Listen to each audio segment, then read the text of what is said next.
மகாராஷ்டிரா மாநிலத்தில் இருக்கக்கூடிய ஒரு மாவட்டம் தான் சிந்துதுர்க். இந்த மாவட்டத்தில் இருக்கக்கூடிய ஒரு தாலுக்காவோட நேம் வந்து சாவந்த்வாடி. இந்த சாவந்த்வாடியில் வந்து ஒரு மலை இருக்குது. அந்த மலையோட நேம் என்னென்னா கரடி மலை. இந்த மலை வந்து ரொம்ப அடர்ந்த வனப்பகுதி. பொதுமக்கள் யாருமே அவ்வளவு சீக்கிரம் வந்து அங்கே போகவே மாட்டாங்க. போகிறதுக்கான தேவையில்லை. அந்த அளவுக்கு அடர்ந்த வந்து ஒரு வனம். அந்த வனத்தில் அந்த அடர்ந்த காட்டில் லாஸ்ட் வீக்கில் ஒரு பொண்ணுடைய அலறல் சத்தம் கேட்குது. அலறல் சத்தம் கேட்கும்போது வந்து என்னென்னா, அங்கே பக்கத்தில் மாடு மேய்ச்சிட்டு இருந்த ஒரு ஆள், அதாவது வந்து அவர் அந்த பகுதிக்கு வந்து மாடு மேய்க்க போகிறதே கிடையாது. ஏதோ ஒரு இதில் அன்றைக்கி என்ன செய்திருக்காரு அப்படின்னா, அவர் மாடு மேய்க்க போகும்போது இந்த சத்தத்தை கேட்டு உடனே அவருடைய ஃப்ரெண்ட்ஸுக்கும் போலீஸுக்கும் தகவல் கொடுத்துருக்காரு. அங்கே போய் பார்த்தா விஷயமே வேறு. அது என்னன்னு பார்க்குறதுக்கு முன்னாடி நம்ம சேனலை இது வரைக்கும் சப்ஸ்கிரைப் பண்ணாதவங்க சப்ஸ்கிரைப் பண்ணுங்கள், சப்போர்ட் பண்ணுங்கள் கைஸ். நான் உங்கள் Raju. This is evening drops. Welcome to our friends club.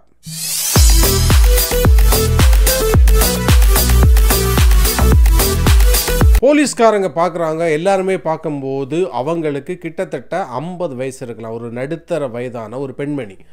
அப்போ அவங்கள கேட்குறாங்க, எங்கேருந்து வந்தீங்க, யார் உங்களை கெட்டி போட்டா அப்படின்னு சொல்லிட்டு போலீஸ் அந்த இடத்துல விசாரிக்கும் போது இவங்களுக்கு எதுவுமே சொல்ல தெரியல.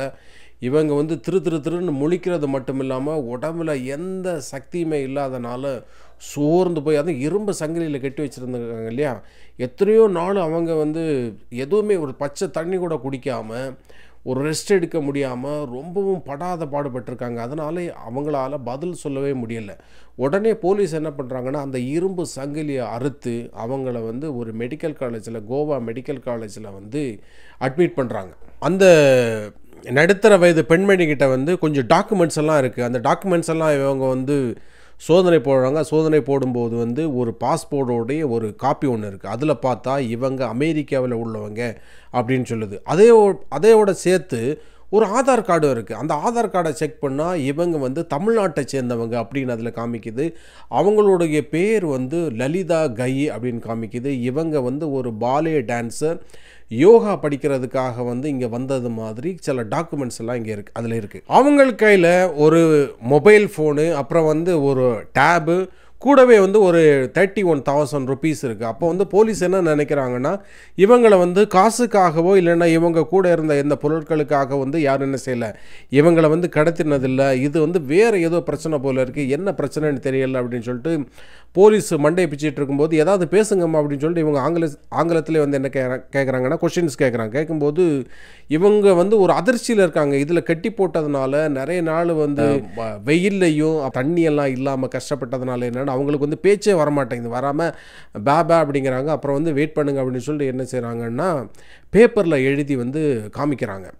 இந்த மாதிரி வந்து என்னுடைய வீட்டுக்காரர் என்ன செய்துட்டார் அப்படின்னா, என்ன இந்த இடத்துல கட்டி போட்டுட்டு போயிட்டாரு அப்படின்னு சொல்லிட்டு ஒரு வாக்குமூலம் சொல்லியிருக்காங்க. உடனே மகாராஷ்டிரா போலீஸ் என்ன பண்ணுறாங்கன்னா, கொஞ்சம் பேர் வந்து இங்கே தமிழ்நாட்டுக்கு அனுப்புகிறாங்க. தமிழ்நாட்டுக்கு அனுப்பி அந்த ஆதாரில் இருந்தக்கூடிய அட்ரஸில் வந்து போய் தேடி இருக்காங்க. அங்கே போய் தேடினா அப்படி ஒரு சம்பவமே இல்லை. அப்படி வந்து கணவருடைய பேரை வந்து இவங்க வந்து சொல்லியிருக்காங்க, சதீஷ் அப்படின்னு சொல்லியிருக்காங்க. அப்படி ஒரு சதீஷ் வந்து அந்த ஊர்லேயே இல்லை அப்படின்னு சொல்லிட்டு ஒரு ரிப்போர்ட் வந்திருக்கு. இது எவ்வளவு தூரம் உண்மை, எவ்வளவு தூரம் பொய் அப்படின்னு சொல்லிட்டு தெரியல. ஆனால் சரியான வந்து ஒரு தகவல் வந்து இன்னும் கிடைக்கவே இல்லை. இதில் ஒரு விஷயம் என்னன்னா, யார் வந்து இந்த நடுத்தர வயது பெண்மணி அந்த காட்டுக்குள்ளாடி கூட்டிகிட்டு போனால் அதுக்கான எந்த தடையுமே இல்லை. ஆனால் அவங்க என்ன சொல்லியிருக்காங்க அப்படின்னா, என்ன 40 நாளாக வந்து இங்கே கட்டி வச்சுருக்காங்க, நான் 40 நாளாக இங்கே இருந்துகிட்ருக்கேன் அப்படின்னு சொல்லியிருக்காங்க. ஆனால் ஒரு மனுஷனால் வந்து தொடர்ந்து ஒரு 3 நாள் இல்லைன்னா 4 நாளைக்கு மேலே தண்ணி குடிக்காமல் என்ன செய்ய முடியாது, நம்மளால் உயிர் வாழவே முடியாது. அதுக்குள்ளாடி நமக்கு எதாவது பிரச்சனை ஆகிரும், நம்ம வந்து என்ன செய்துருவோம், இறந்து போயிடுவோம். ஆனால் இவங்க எப்படி 40 நாளாக வந்து தண்ணி குடிக்காமல் இருந்தாங்க, இவங்க என்ன ஏன் இங்கே வந்தாங்க, இந்தியாவுக்கு வந்து எதுக்காக வந்தாங்க அப்படின்னு சொல்லிட்டு தோண்டி துருவி விசாரிச்சுட்டு இருக்காங்க. ஆனாலும் சரியான தகவல்கள் கிடைத்தபாடே இல்லை. அடுத்ததான் வந்து விசாரிக்கிறாங்க, இவங்க எதுக்கு வந்து இந்தியாவுக்கு வந்தாங்க அப்படின்னு சொல்லிட்டு கண்டுபிடிக்கும் போது என்னன்னா, இவங்க ஒரு 10 வருஷத்துக்கு முன்னாடி இந்தியாவுக்கு வந்து யோகா படிக்கிறதுக்கும் அதே மாதிரி வந்து மெடிடேஷன் படிக்கிறதுக்காக வந்திருக்காங்க. வந்த இடத்துல யாரோ ஒரு ஆளை சந்தித்து அவங்க 2 பேரும் வந்து கல்யாணம் பண்ணியிருக்காங்க. ஆனால் அவர் யார் என்ன அப்படிங்கிறது தெரியல. ஆனால் அப்படின்னா உடனே அந்த அதாவது அவங்க கையில் வந்து பாஸ்போர்ட் இருக்கு இல்லையா, அந்த பாஸ்போர்ட்டை வச்சு அது மாசூசெட்டில் தான் ஏதோ ஒரு இடத்துல அவங்க இருக்கிற மாதிரி காமிக்குது. அந்த அட்ரஸை வந்து விசாரிக்க வேண்டியதானே அப்படின்னா, போலீஸ்காரங்க வந்து என்ன செய்கிறாங்க இல்லைன்னா, எந்த மாதிரியான விஷயத்தையும் வந்து என்னென்ன விசாரணை நடந்துகிட்ருக்கு அப்படிங்கிற விஷயத்த சரியாக ரிவீல் பண்ணாமல் இருக்காங்க அப்படின்னு சொல்லிட்டு வந்து ஒரு ரிப்போர்ட்டர் வந்து சொல்லியிருக்காரு. இவங்களுடைய ட்ராவல் ஹிஸ்ட்ரியை பார்க்கும்போது வந்து இவங்க ஒரு வாரத்துக்கு முன்னாடி என்ன பண்ணியிருக்காங்கன்னா, இந்தியாவுக்கு வந்திருக்காங்க.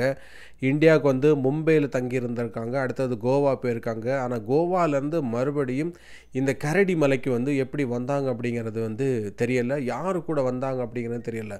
மும்பையில் வந்து இவங்க தனிமையாக தங்கியிருந்தாங்களா, இல்லாமல் இருந்துச்சுன்னா கோவாவில் வந்து இவங்க தனிமையாக தங்கியிருந்தாங்களா, இவங்களுடைய நோக்கம் என்ன, இவங்களாகவே கரடி மலைக்கு வந்து போயிட்டாங்களா, இல்லை வேறு ஏதாவது இவங்களுக்கு வந்து மன ரீதியாக ஏதாவது பிரச்சனைகள் இருக்கா.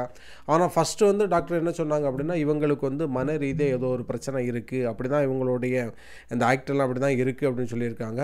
ஆனால் ஏதாவது கொஸ்டின்ஸ் கேட்டாச்சுன்னா அவங்க வந்து இங்கிலீஷ்லேயே வந்து என்ன சொல்கிறாங்கன்னா வந்து ரிப்ளை பண்ணுறாங்க. அதே மாதிரி ஏதாவது அவங்களுக்கு வந்து கேட்கணுன்னாலும் இங்கிலீஷ்லேயே வந்து கேட்குறாங்க. நல்லா சாப்பிட்றாங்க, மருந்து மாத்திரைகள் கொடுத்து அதெல்லாம் எடுத்துக்கிறாங்க. ஆனால் ஒரு பேப்பரில் வந்து என்ன எழுதி காமிச்சிருக்காங்க அப்படின்னா வந்து, நான் வந்து என்னுடைய மனநிலை வந்து பிளறி போகணும் அப்படிங்கிறதுக்காக வந்து எனக்கு நிறைய இன்ஜெக்ஷன் போட்டாங்க. அதனால் என்னுடைய தாடையிலெல்லாம் வந்து பிரச்சனை ஆகிட்டு, அதனால் என்னால் ஒழுங்காக பேச முடியல, எனக்கு வந்து ஒழுங்காக வந்து என்னால் சிந்திக்க முடியல அப்படிங்கிற வந்து பேப்பர் மூலமாக எழுதி கொடுத்துருக்காங்க. சரி, இது உங்களை யார் இப்படி பண்ணா அப்படின்னு வந்து இவங்க கேட்கும்போது, என்னுடைய ஹஸ்பண்டு தான், சதீஷ் தான் வந்து இதை வந்து பண்ணார்.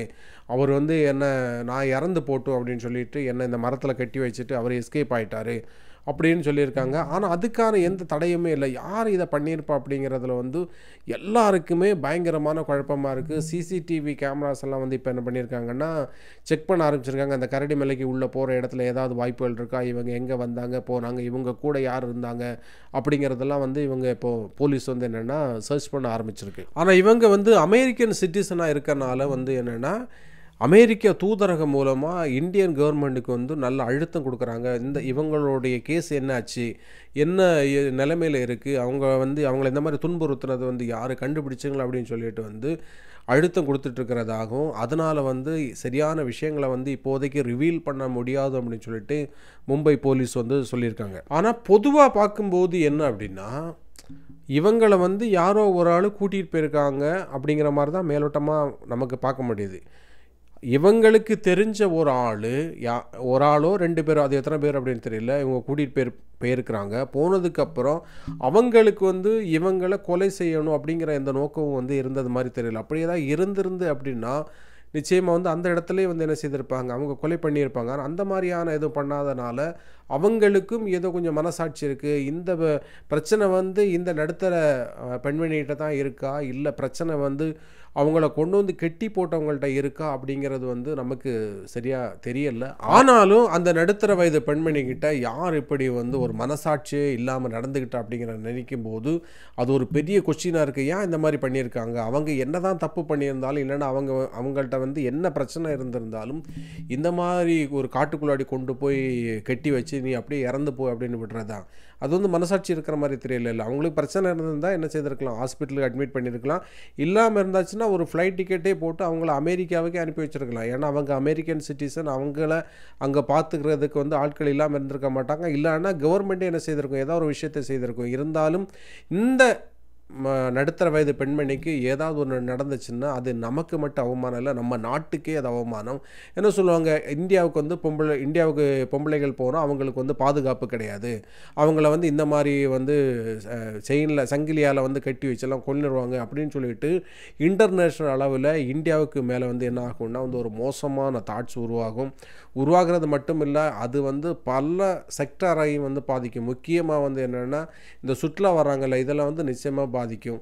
ஆனால் யார் பண்ணாலும் சரி, அது யார் பண்ணியிருந்தாலும் சரி, அவங்க வந்து உடனே போலீஸில் சரணடைஞ்சு வாக்குமூலம் கொடுத்து அவங்களையும் சரி அந்த பாதிக்கப்பட்டவங்களையும் சரி பாதுகாக்கிறதுக்கு வந்து ஒரு ஏற்பாடு செய்கிறது தான் சரியாக இருக்கும்னு சொல்லி நாங்கள் நம்புகிறோம். இந்த வீடியோ உங்களுக்கு பிடிச்சிருக்கும் நம்புகிறோம்.